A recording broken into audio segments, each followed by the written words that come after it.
গাছে মাটিতে humic acid কেন ব্যবহার করতে হয়, আর এই হিউমিক অ্যাসিড বানানোর জন্য আমি এখানে দেখুন 10 লিটার জল নিয়ে নিয়েছি এবং প্রতি লিটার জলে 1 গ্রাম করে মিশিয়ে, মানে আমি যে জলটি নিয়েছি তার সঙ্গে 5 চামচ নিয়ে নিয়েছি হিউমিক অ্যাসিড।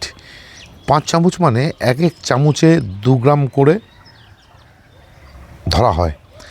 সেই হিসাবে আমি জলটি কিন্তু দেখুন ভালো করে মিক্স করে গাছে দেওয়ার জন্য তৈরি করেছি এবং গাছে কিন্তু দিয়ে দিচ্ছি।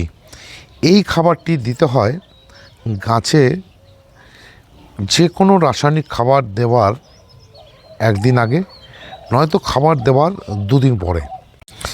এই হিউমিক অ্যাসিড জল মাটির মধ্যে বাফার হিসাবে কিন্তু কাজ করে।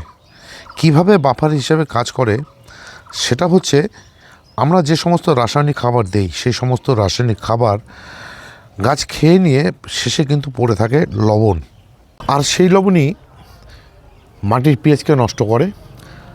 তাই মাটির পিএইচ ঠিক রাখতে আমাদেরকে দিয়ে দিতে হয় হিউমিক অ্যাসিড।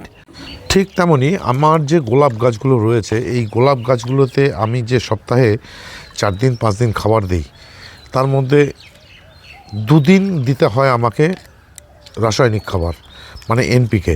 সেই রাসায়নিক খাবার দিলে আজ যতটুকু খাবার নেওয়ার নিয়ে নিচে কিন্তু লবণ পড়ে থাকে, আর যেটা কিনা মাটির পিএইচটাকে নষ্ট করে।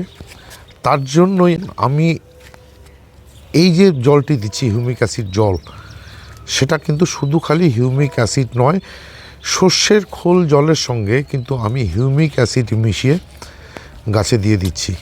আর এই ছিল ছোট্ট একটি ভিডিও।